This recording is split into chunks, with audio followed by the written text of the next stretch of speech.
Okay, so we're seeing some people come in. Just welcome everyone, and I'm going to take just a few moments as we wait for more people to trickle in, and I'm just going to welcome everyone here. The chat is open, so maybe perhaps drop where you're visiting us from. Happy to see everyone joining us, and Everyone. yeah, perfect. Where's everyone from? I hope it's not late where you are. Chat is open, so please feel free to engage with that throughout the session today. Okay, seeing more people come in, which is great. Perfect. Costa Rica, very nice. Thanks, Orlando. Thanks for joining us. How is the weather there? It's always nice, right? I hope it's warmer than where I'm at. All right. Yeah, beautiful, of course. And then we got the opposite end of the spectrum, Canada. Thanks for joining us from Canada. All right. I see some people joining more. So I'm going to click record and just sort of kick this off for us today. So I just want to say welcome everyone. And oh, there's an echo. Okay. All right. Let me make sure. Vijay, I'm just going to mute you just to make sure the echo doesn't persist. Please let me know if it is still continuing. But I just wanted to welcome everyone to today's session. Today's session is actually going to discuss how to develop a proper framework to transition from VMware to cloud or hybrid environments. And my name is Alex. I'm going to be the MC for today. Just before we begin, I want to go over some housekeeping rules. The chat, as you can see, is open. Please feel free to utilize it throughout today's session. However, as Vijay is instructing, we may not be able to read all of your current questions, so just please be patient with us, and we will certainly ensure that we have some time at the end to answer any of your remaining comments or questions. Lastly, as you can see, this session is being recorded, and a follow-up email is actually going to be sent with today's recording for everyone. With that, I just would like to shift gears momentarily and take a moment to reintroduce Ascendient Learning for those who might not be familiar. Last year, Ascendient Learning actually became a part of Accenture under a new business called Accenture LearnVantage. So LearnVantage is actually a growing and learning service platform. It's got expanded capabilities through investments such as Ascendient Learning. And with Ascendient's instructor-led training and certification services, we actually help organizations receive a customizable suite of offerings when it comes to predominantly upscaling and reskilling. So we still remain very much committed to providing standard tailored training to all of our customers. We still have a catalog of over 850 courses on IT training topics and vendors such as VMware, AWS, artificial intelligence, of course, machine learning, SAP, cloud, and many, many, many more, as you can see here. So if you are interested in additional training, you can submit a request. You can visit the ascendientlearning.com site to browse our training catalog. I can provide a URL in the chat for you to look at that further after this presentation. With that, I also want to just shift it to the reason why we're here. I want to introduce Vijay. So Vijay has been providing hands-on training for us or in general for 20 plus years with a focus on cloud adoption and enterprise technology. He has historically led organizations through large-scale migrations with his strategic expertise, of course, and translating complex technical shifts into measurable outcomes. Vijay has worked alongside technical teams as well as leadership. So that's really allowing for today's session for him to speak to all stakeholders when it comes to major digital transformations. So that's a heck of an introduction, Vijay. I'm going to pass it over to you to actually kick us off.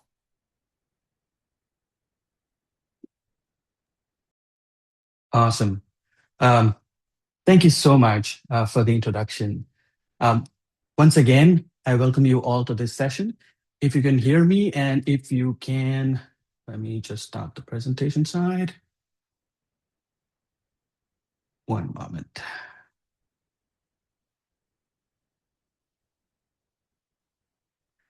Yeah, if you can hear me and oh, where is this shit? Okay, here. My bad.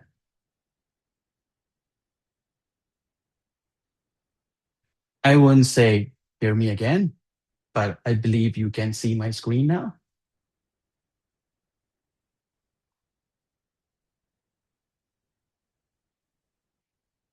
Yes, we can see your screen. Awesome. Thank you so much. Um, so we are going to talk about the migration planning for VMware workloads. And again, when I say migration planning, I'm not going to talk about a specific path. There are multiple paths which are available based on what kind of landscape you are operating right now. So we'll discuss about all these different paths. Okay? So a little bit about me. So that's me. That's Vijay without glasses, and I've been part of training and enablement, partner enablement for almost 22 years now. Okay? And prior to joining this organization, I was part of AWS, where I was largely responsible for the partner enablement on various topics like migration, Gen AI, and even data analytics, and so on. Uh, in this organization, I do my dream work of creating targeted or tailored training sessions depending on the industry verticals which are asking for different type of trainings. So that's me. And today we're going to talk about why take a different approach. Okay, when we talk about migration, it's not just migration to cloud. It's not just migration to a specific cloud vendor. Right? We should have a choice of going above and beyond and make an exact, accurate choice based on the different options available to us. So let's take a look. Now, I would really like to point out one thing, which is the Accenture's proven migration expertise. When I talk about migration, um, Accenture has worked on various projects where they have migrated more than 200,000 plus different application workloads. There is a large corpus of trained professionals from VMware, from AWS, from GCP and Azure, and so on. So, and also when we look at the different business cases or the projects which Accenture has worked on, these kind of migration activities have led to substantial cost savings. Again, they may not be very substantial going in, but as you start using your new platform, there is a phase of optimization and there is a continuous optimization activities which are done, which lead to around 20 to 40% cost savings. It can go even more, but this is a range. And I've seen in some cases where there has been a substantial saving achieved even beyond 40%. Okay. And apart from that, when we talk about how quickly you can deliver a product or a solution on your new platform, okay, usually you will be somewhere between 30 to 40, 30 to 35% faster for delivering your product or a solution. Because whenever you talk about moving to a new platform, you have the flexibility of introducing more automation, which leads to faster turnaround times at every phase. And again, when we talk about migration, it is not specific to one platform. You can see there are different migration factory approaches which are available. AWS has one, Azure has one, GCP has one, VMware, Nutanix. Everybody has their own best practices based migration factory methodology. Okay? When we talk about your environment or any organization which is going to which is thinking about moving from their existing VMware environment to another platforms, there are multiple choices, which we will discuss here. One is from AWS. You have new services like EDS, we have Transform, and there are other native services also which you can use. Apart from that, even Azure has their own bouquet of services. GCP also has it, and Nutanix. So we'll take a look at all these different options, and based on what suits your requirements, okay, we can think about picking up, or you can think about picking up the right path. Okay. Before we get into the discussion, I have a question for you all. Okay. Now, when you think about moving your VMware environment to a different platform, right? What's your primary concern? Here are a few choices. Again, you're not limited to these choices only. Licensing cost, or is it support continuity, or is it migration complexity, or is it timeline pressure, or skills, or training needs? What is your concern? What is your primary concern? Please feel free to put that in the chat.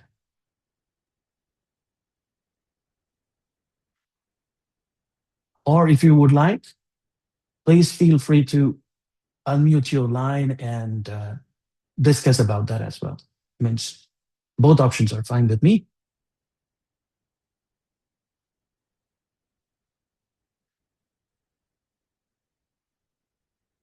So Pramod, you say that all of the above, but your main concern is on licensing cost increase.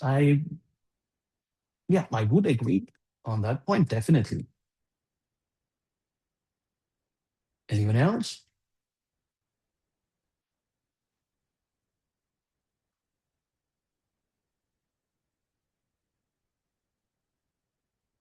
We have 13 members here, so please feel free to use audio, chat, whatever works for you.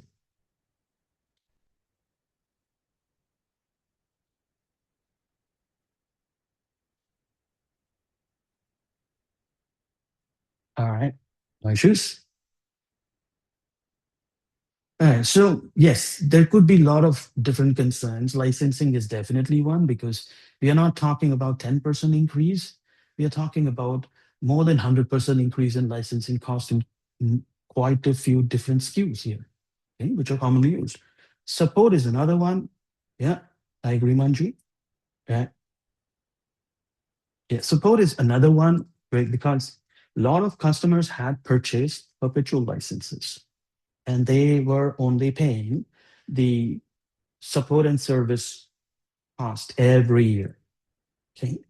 Now, after the takeover, okay, after the merger was finished, yeah, there were some concerns or issues raised when Broadcom VMware suddenly suggested that, okay, the perpetual licensing is not a valid licensing anymore. So this created a lot of issues and concerns. And I remember this very clearly till now. This happened in around 2023 when these kind of concerns started surfacing, and a lot of customers were in panic mode. They were thinking about moving to cloud. And yeah, we had quite a few projects to work on, okay, at the time.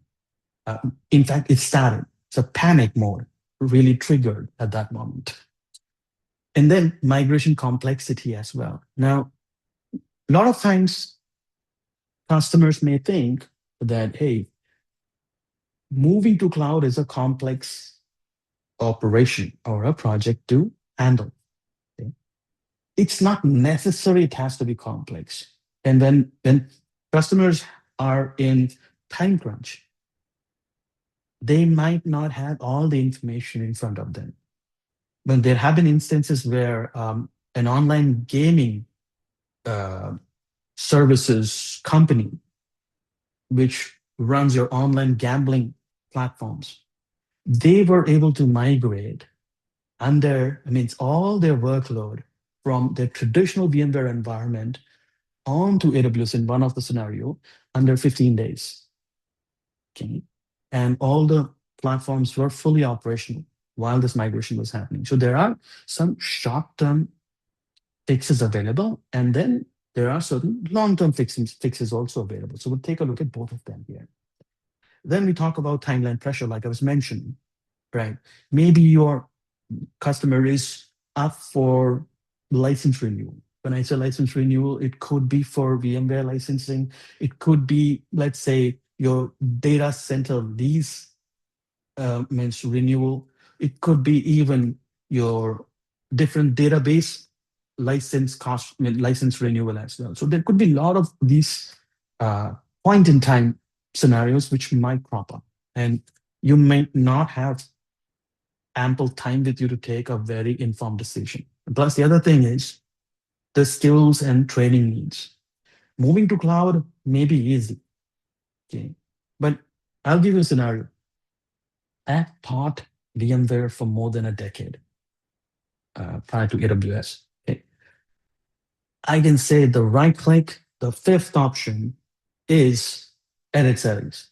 So it means if someone is using a specific product line for 10 plus years, means the way they work on that environment literally gets into your muscle memory.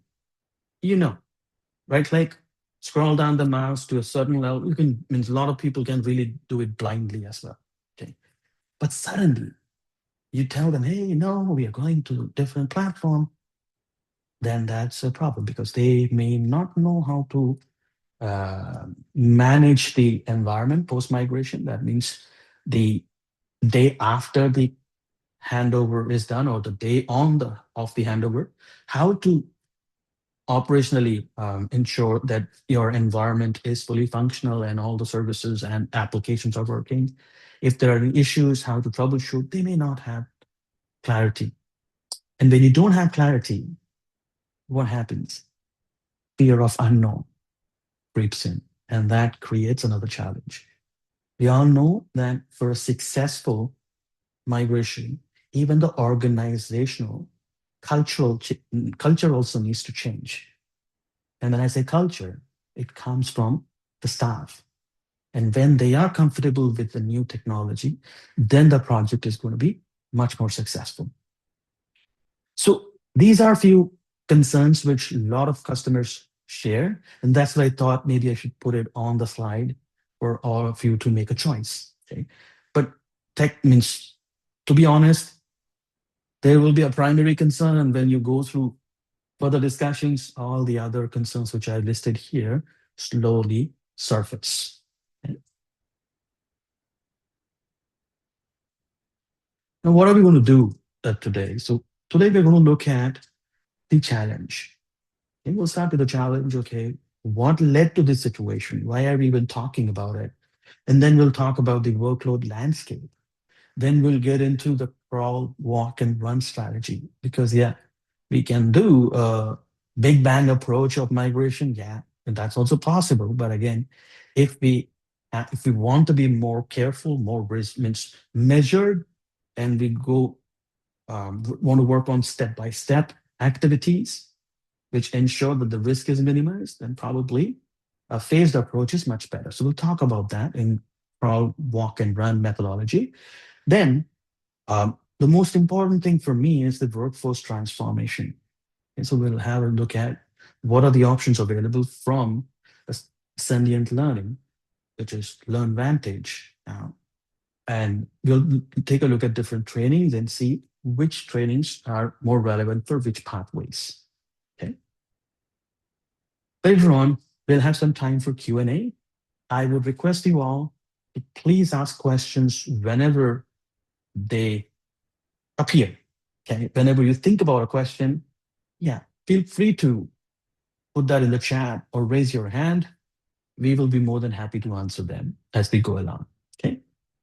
So when I think about this whole situation, yeah, when the acquisition was announced by Broadcom and VMware, that hey, Broadcom is going to acquire VMware, there were a lot of question marks.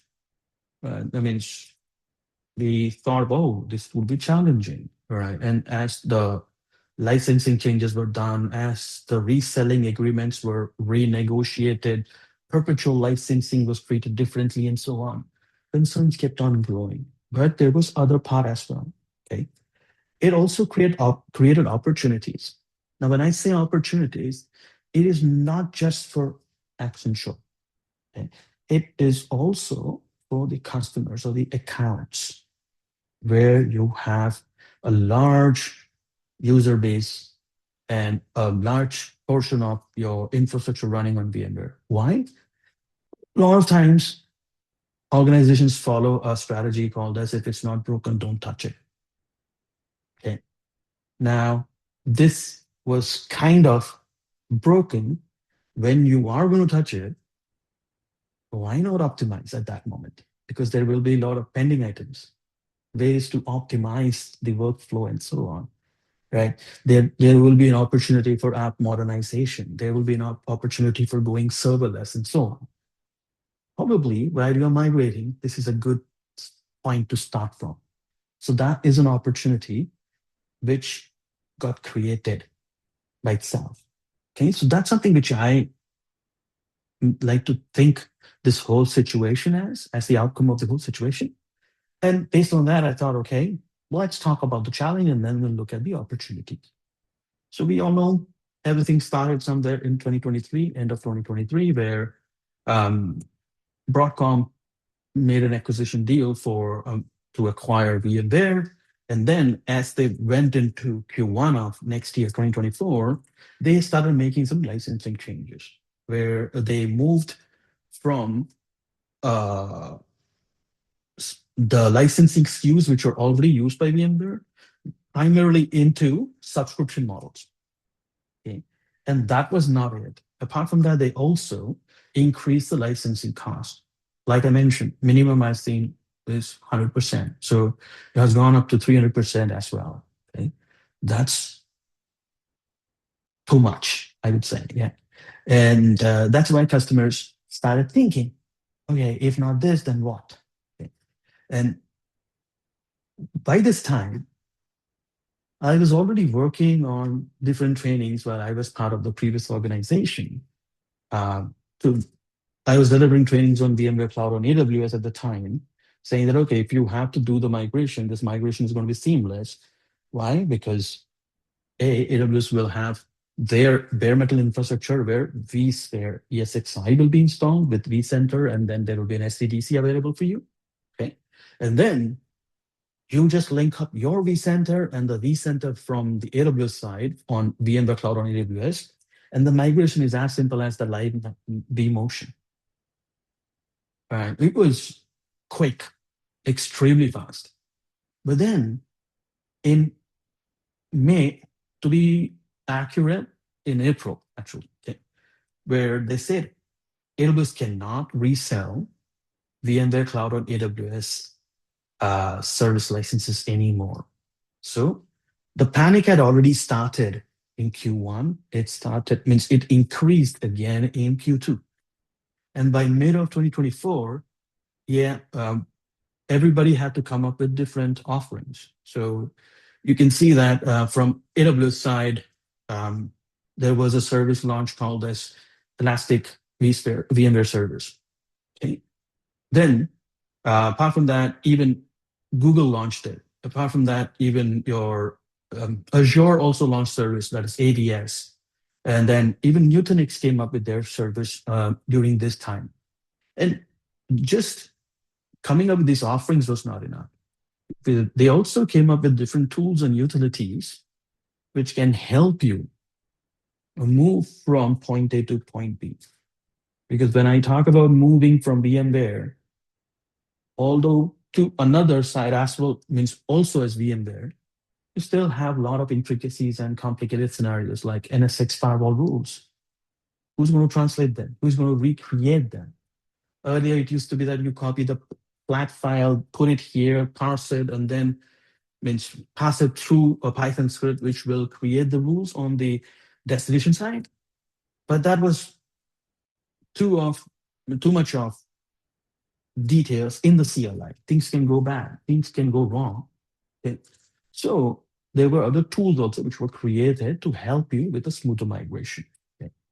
Later on, again, when it was time for renewals, when it was time for planning, oh, what to do with our infrastructure, right? Maybe there was a hardware refresh which was done just prior, or maybe it's due. Customers had another opportunity to think about, okay, if we are moving, why not move with modernized approach? Not everything needs to be in a virtual machine. There are different managed services which we can leverage as we go along. So they started thinking about various possibilities. And at every milestone, which you see here, means partners like Accenture were always there giving the right advice. Because someone has to give options. I mean, although we might incline to one way or the other, but all the options should be presented. And this is what Accenture was doing at the time. Okay. And then as we rolled from 2025 and now into 2026, yes, there have been quite a few different migration projects going across the globe right now, okay, where you're migrating some 50 VMs, you're migrating about 500, 5,000, 30,000, and so on. Okay. It means workloads. And I'm not talking about just virtual machines, right? I'm also talking about containers. If you have Tanzu, right? If you have Kubernetes clusters, yeah, even migration for them as well. Okay? So all of it was part of one project or the other. Well, what I mean here is the moment Broadcom started announcing the changes to the licensing, like now it's going to be subscription only, or you have to take a specific SKU which has certain components which you don't need, but it's part of the SKU. You have to take it, but then that's not coming with its own sticker price.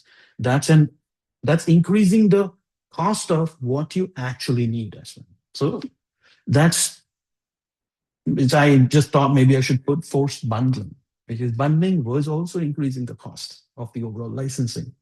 Apart from that, resale restrictions as well. Not every partner was allowed to transact in the marketplace at that specific period, because they were still trying to revamp the partner programs as well. Okay. And this led to all the vendors coming up with their own announcements. Like AWS, for instance, came up with Amazon EVS, Elastic VMware Servers.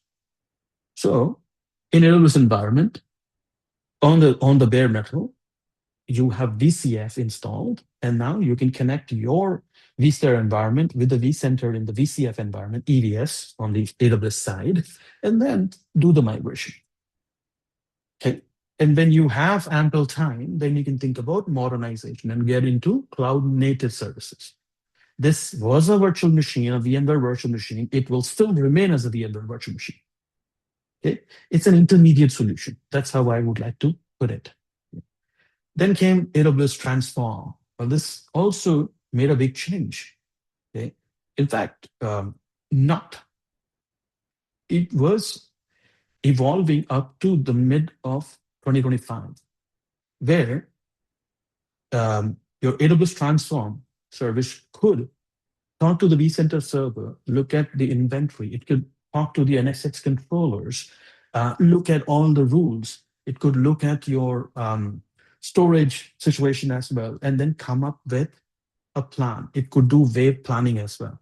So in the background, there were AI agents which were doing all this proposed approach inputs, which are providing you the inputs based on what you think is right. If you select or approve that specific option, yeah, they were creating waves of migration. So you can see, instead of doing all these things manually, AWS Transform was able to help you do this in an automated fashion.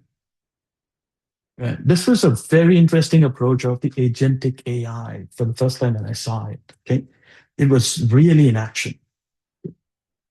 Then there are different migration programs which were also announced that, okay, if you move means certain number of Windows virtual machines or Linux virtual machines, there is a certain amount of credit which is provided, and so on.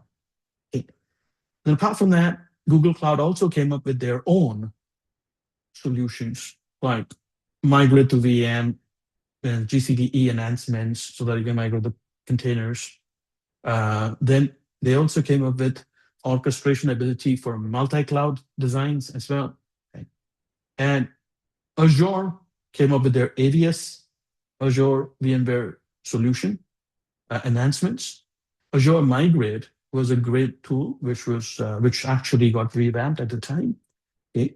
And they also started offering benefits around hybrid deployments, where you have certain portion of the workload running in a traditional data center, and the remaining portion works on Azure. Okay. And Nutanix also came up with their own offerings at this time, like NC2 clusters. You can have NC2 clusters on AWS, you can have NC2 clusters from Nutanix on GCP as well as on Azure. Okay. You can take your pick. And apart from that, they also started giving some benefits for migration. So there were incentives which were also included. Okay. The point is, every vendor came up with their own options to address that specific change. Okay. When we look at the response,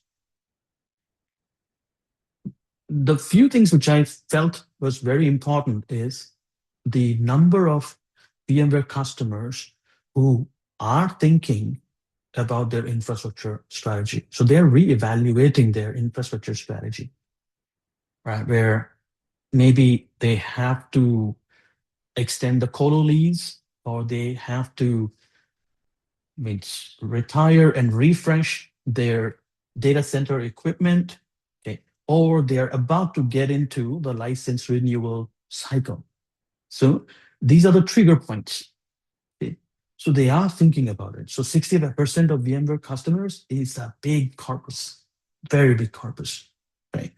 And then when you think about, okay, if you're staying with the VMware platform in a traditional data center environment, the cost increase at renewal is not some 10%, 15%. It's actually 2 times to 3 times. That's a lot of money.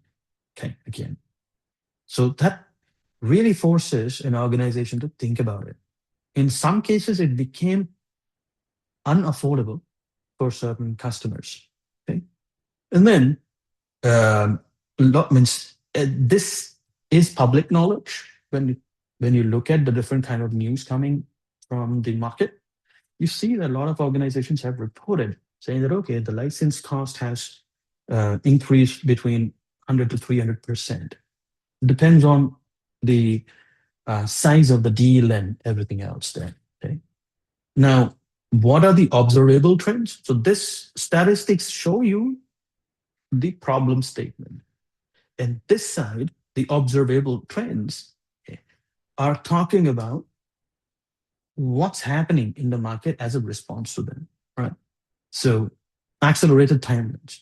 The organizations which were thinking about moving to cloud, maybe let's say 2 years down the lane or 3 years down the lane, they have accelerated it. They say, okay, instead of waiting, let's do it now. Okay. So that means it creates a time crunch where they really need to have all the information available.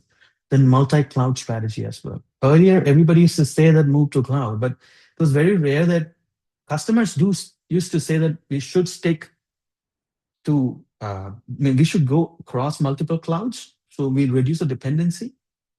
But the cloud service providers, they took some time to come up with the same understanding. Now, if you look at most of the cloud service providers, they actually acknowledge the need for multi-cloud strategies and their readiness for multi-cloud strategy. Top three, they have solutions which can really span across different CSPs, cloud service providers. So, means both the customers and the providers, both are on the same page now. So it's actually a great time to think about that. Then modernization focus. Yeah, there have been situations where um, certain applications which are written in a monolithic design, okay, have been just left because they were not broken. Okay. But when you move to cloud, looking at the benefits and the incentives available in certain cases, okay, a lot of customers are rethinking their strategy and they're saying, okay, why should we just do a lift and shift? Instead of that, why not do lift, tinker, that means modernize portion of it, then shift, and then do continuous optimization later on as well. Some customers go for modernize right there, or some customers say, okay, let's take phase by phase, even for modernize as well. They pick up the low hanging fruits first, they modernize that part, and then they migrate rest of the parts as virtual machines. So different strategies again, which are available. And a lot of customers are really going through this. Okay. And then skills investment. Training budgets are also increasing. Why? Because if, well, moving to cloud is one thing, making it work operationally for a long period is another thing. Okay. So your teams should be well versed and comfortable with this new technology which they're going to encounter. For this, yeah, training budgets are on the rise as well. Why? Because first of all, if you're helping the staff increase their knowledge and gain new skills, you're also working from the angle of retention. And plus, the organization also gets benefited because they will not be in a situation where they will have, oh, we don't have enough people to really manage the environment post migration. So it helps both ways. And then apart from that, now if your teams are well trained, if you're on the cloud, remember there is always an opportunity to optimize. There is always an opportunity to really get into designs which talk about microservices architecture, where you can have one component of the application running on AWS, another running on GCP, another running on Azure, maybe other portion running on in your data center environment. And these components are highly available and they provide you best possible performance. So yeah, I can distribute the components across different providers, or I can consolidate into two providers or three providers. It's your choice. That has no impact on the application. Okay? That's where we are reaching now. So it does give you that competitive leverage. Earlier, it was not there. You have means the customers had only one place to go. Okay? But here, it gives you the flexibility of moving your application modules across without any impact to the application, because everything runs on an API nowadays. And that's possible if the customer decides to move out of the monolithic design of the application and modernize it. So a lot of things which come into picture here. This is an example of uh, which I created for 500 VMs, an organization with 500 VMs. What was the cost of running this environment before the acquisition, and what is the cost, means approximate cost to run the same environment after the acquisition. Okay. Before acquisition, the annual total cost for running this 500 VMs, including your hardware, your licensing, right, support contracts in place, data center costs, maybe full-time employees, all of it. As an example, it ended up somewhere around $1.3 million a year. Whereas after the acquisition, after the SKUs were reduced for licensing, and then new SKUs were introduced, limited number of SKUs by Broadcom. So, yep, these prices have gone up to 1.875 million, which is around 44% increase. That's a lot. I mean, that's a lot of money which changed. Suddenly, all of a sudden, this is extra burden on a lot of organizations. Okay, annual increase is around 575K. 4-year impact is around 2.3 million additional cost. Okay, because of reduced SKU counts, a pack means different bundles. Yeah, there are a lot of features which you don't use, but you ended up paying for it. Means customers ended up paying for it. Like in this example, around 150K for different features which they don't even use. Okay, so that's a lot of money which is suddenly the responsibility of the organization now, okay, which they have to come up with. Okay. So it's a very tight situation, I would say. When you think about cloud migration alternative, same thing can translate into a 1.2 to 1.4 million dollars per year, which is a good amount of savings right here. Okay. Any thoughts, questions, opinions?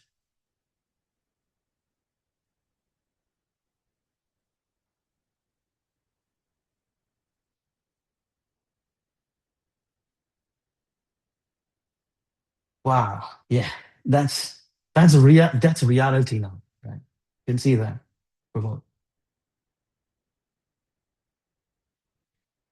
Yeah, this is just for 3 hosts. Imagine.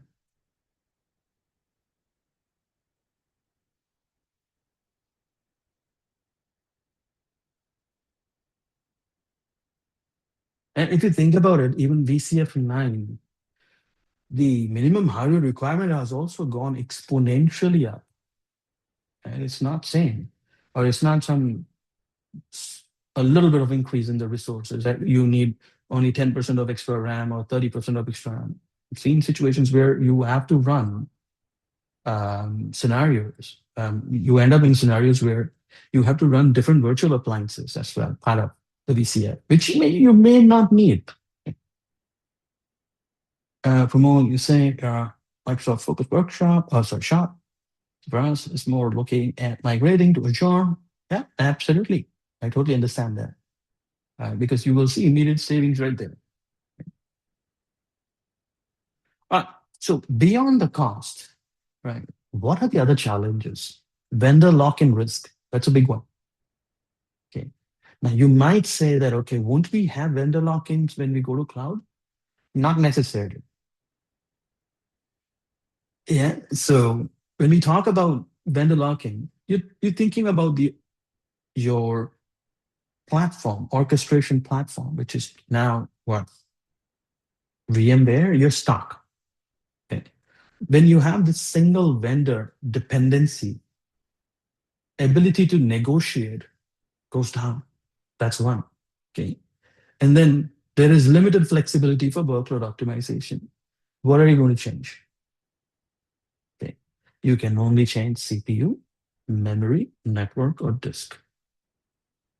Right. There's not much to do. Probably, yeah, there are certain more best practices to follow, like, hey, don't have disks on the same SCSI bus. Maybe you have this on different SCSI buses and so on. And no doubt with that. But still, from your end, or from the customer's end, there's not much wiggle room for optimization, I'm saying. Okay. Or even to optimize, we have to jump into so much of depth that not every customer is really geared up for that. Okay. If I talk about the queue depth for IOPS or queue depth for IO, not every customer will understand it. Not every customer can really follow the best practice as they go along. Okay, so there will be always challenges. But in cloud, these are upfront, means whenever you design, you follow certain best practices, and the offerings are also made in such a way that you get to choose that, okay, listen, I want 1,000 IOPS from this 1 TB of space. You can dictate it, but cannot be done from the traditional design, which we have been following. Okay. Now, what is the impact of this? Oh, my bad. Strategic autonomy gets compromised. There's little to make changes with.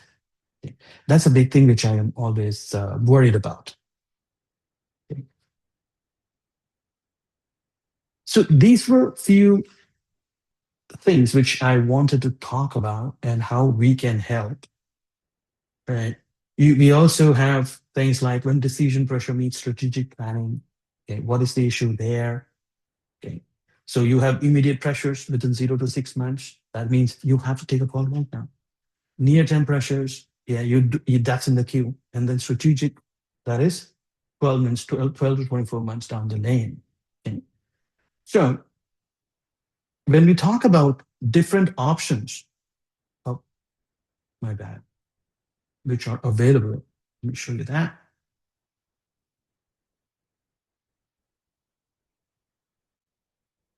Here's the thing which I wanted to show you, actually.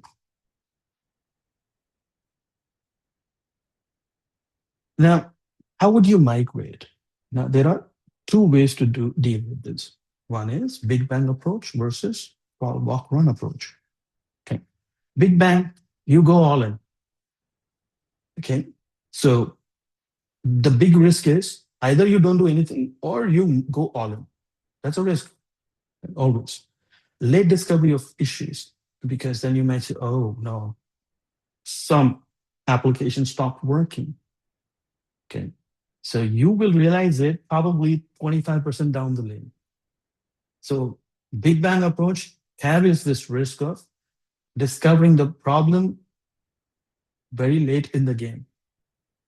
Then team gets overwhelmed, no questions about it. It's one thing to recover from a disaster or an outage, another thing to recover from something which happened right in front of their eyes and they really committed to move and all of it. Okay? It's really not a good feeling, I would say. And then there is no turning back. Okay. It's very difficult decision at that moment. Okay. And obviously it'll means lead to business disruption. You don't want that as well. Okay. If we look at crawl, walk, run, it won't be immediate like what you will see in Big Bang approach. Immediate results. Why? Because you will first create phases, looking at different type of workloads and so on.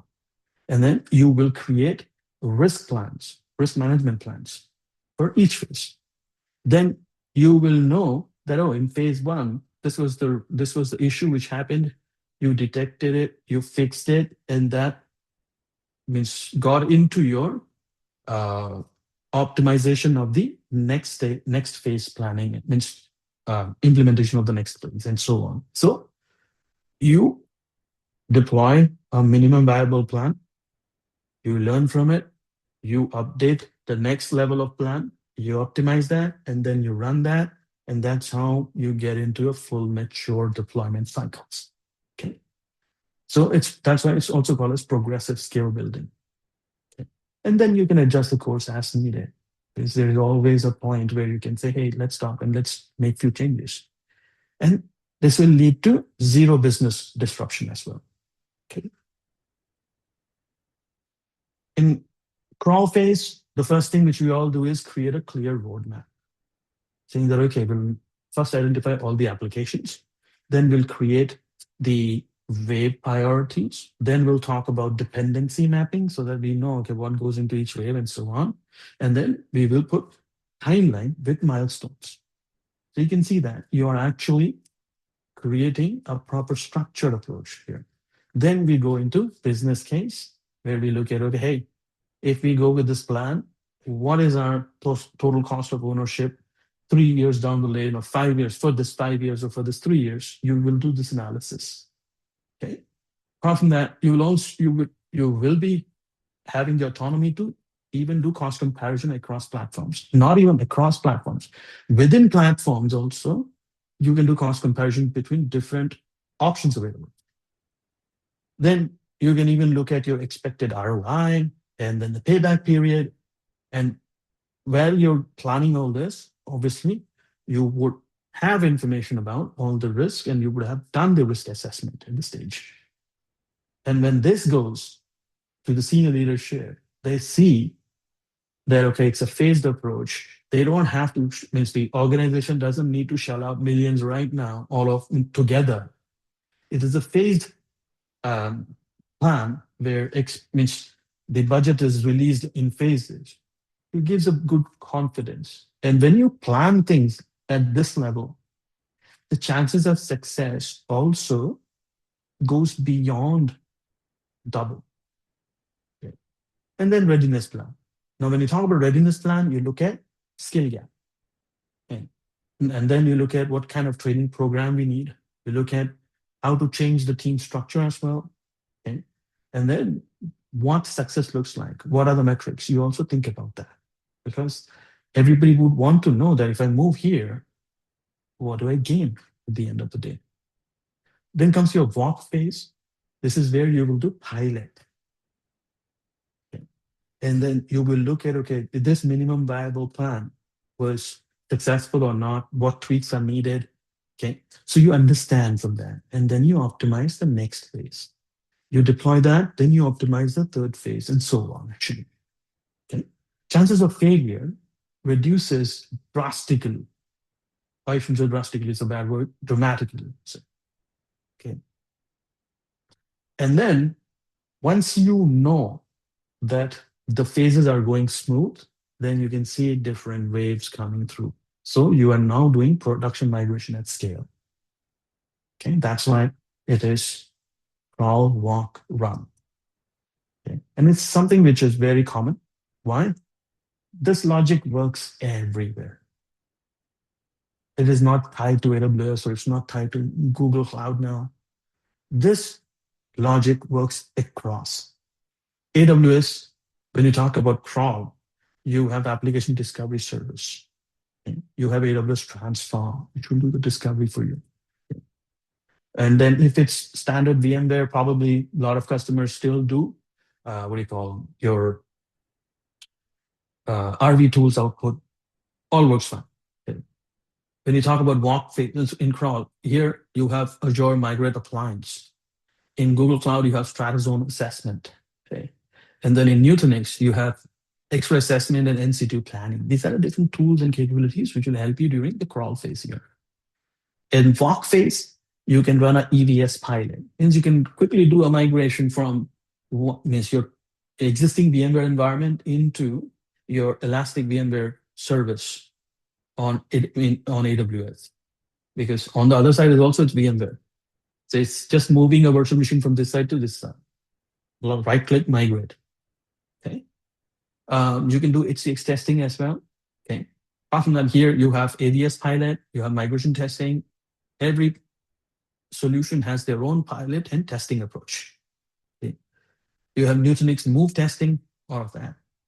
And at run, you have EVS production or cloud native services. Sometimes customers go to EVS for 1 year, and then from there, they will modernize later. Okay. It's a choice. Same with AVS also, you might do an intermediate solution for 1 year, and then during that time frame, you will have different cycles of modernization. And this is common across all the vendors. So the point is, the methodology is common across all the platforms. Tools are slightly different. Okay. Now, when we talk about the most important aspect of this kind of migration, that is the organizational transformation. And when I say organizational transformation, workforce transformation and training specifically. Okay. Because people make the company run. Okay. When we talk about training, for these kind of migrations, it's non-negotiable because somebody should be confident that, yeah, we will be able to manage this environment after the cutover. And for that to happen, you need to have training at different levels. Project managers can have a training at foundation level. You have operational teams which will have trainings which are specific to platforms from an operational standpoint. Architects will have a different level of training and so on. Okay? But people need training at different levels. That's the point here. Okay? And see, technology is the easy part. And this is what I do also. Okay? When we talk about moving from, let's say, AWS to GCP, for example, okay? The services which are running on AWS How will they run on GCP? It's quite easy to teach. Okay, right? But how does the technology help in the specific industry? It's a different thing altogether. And you need that level of depth when we talk about trainings. Okay? So people should be comfortable. And how will they be comfortable? Not by just going through some standard trainings.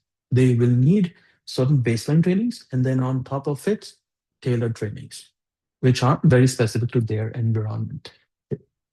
So that's why it's very important. When we look at the business case, right, and this is something which I always like to do. Manju, your question was every means training investment, 8 to 15% of budget and equals to 380% ROI in year one. Yeah. This I got from analyst report. I can definitely include that when we send you the details. Okay. If we don't do training, what will happen? Migration may happen, may not happen. We don't know that because once it's done, yeah, that task is done. But what about the organization's ability to manage it? That's a problem, okay? Because we don't know how successful it will be after that. Okay? And it takes longer to get operational migration. And plus, because of this, you will have low morale. You might have attrition, right? There will be a lot of mistakes, support calls, time wasted, money wasted. Right? There are a lot of things which can go wrong here. Okay. And then apart from that, if you go for training, yeah, there is an investment needed, but the returns are much, much better. And you will start seeing the value as well. When we look at the skills, the current state for the customer will be VMware skills, networking, storage, admin. But in future state, if you look at it, the skills which are needed will be in that specific cloud platform, that specific cloud's networking capabilities, and then you have security and compliance level skills also which are needed. I shouldn't use the word compliance because compliance is going to be same everywhere, but it's the security aspect of it. Okay? And that's how you identify that gap. And then you look at different platform-specific skill retention as well. Now, there are a lot of skills which can be retained as it is, okay? But there are some very specific skills which are tied to different vendors. Like AWS has a different way of doing certain networking designs versus how GCP will handle it versus how Azure will handle it. So these are nuances which come up. Okay, so we'll look at different plans which are available. So LearnVantage has different pathways for the trainings. We provide trainings for AWS, we provide training for Azure, GCP, Nutanix, because we are the authorized training partners for all of them. Okay? And we do provide the foundational trainings, which are the prescribed trainings, and we also can provide deep dive tailored trainings as well. So there are trainings at different levels which are available. You have practitioner levels, you have just level 100 or 200 trainings on the different services like EDS, Transform, and all of it. But you can even dive deep into this prescribed trainings, like you can go architect associate or architect professional and so on. Same thing is true for Azure, GCP, and Nutanix as well. And for each track, we have all the prescribed trainings which we offer. And you have foundation level trainings, you have associate level trainings, and then you have professional level trainings. Okay? Apart from that, we also create tailored trainings, very specific, okay, which are the need for the customers. And we provide these trainings which are directly tied to the certifications as well. Okay? But that's knowledge. We also do skill training. Like how would a data scientist role evolve when you're moving to cloud, or how a data engineer's role is going to evolve when they're moving to cloud. So you can see that I'm talking about the skill side of it. Knowledge is one thing, skills is another. So we give both equal level of, we put equal level of effort in both sides. That's my point here. Similar way, we have Azure learning path as well, okay, where you go through different trainings and then your teams become more confident during this migration efforts. Right. Similarly for Google, oh, the heading is missing, my bad. So for Google as well, and then Nutanix also. Okay. So what we'll do is we will send you the details along with any kind of analysis reports which we referred while preparing this content. Any questions?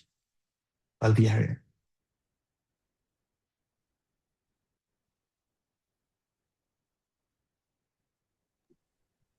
While we're waiting for potential questions, I will, just as Vijay just said, send a follow-up email. You could probably expect that tomorrow with the recording and supporting materials that were mentioned. Included in that, there will be a contact form, the same one that I included in the link below in the chat, where if you have further inquiries regarding programs, we'd happy to direct you to appropriate rep or person. And yes, we can provide, well, actually, Vijay, if you can share the presentation, I can make sure we can get it included into our follow-up emails as well, just to answer Absolutely. your questions, Yeah, I'll Steve. send you that. Yeah. Perfect. So yes, we will provide a copy of the slides, the materials referenced within the presentation, the recording, and a contact for future inquiries if you have any. But besides that, we are at time. I'll just wait for a moment to see if there's any other questions. Yes, Manju. We will send that as well. Yep. Okay. Okay. Well, if there's no further questions, Vijay, thank you so much for this presentation. It was really insightful and helpful. And to everyone else, please expect our communications most likely tomorrow at some point in time from the Ascendient Learning newsletter. So keep an eye out for your inbox for that. Thank you, everyone. Thanks all. Yeah. Bye. Have a good one.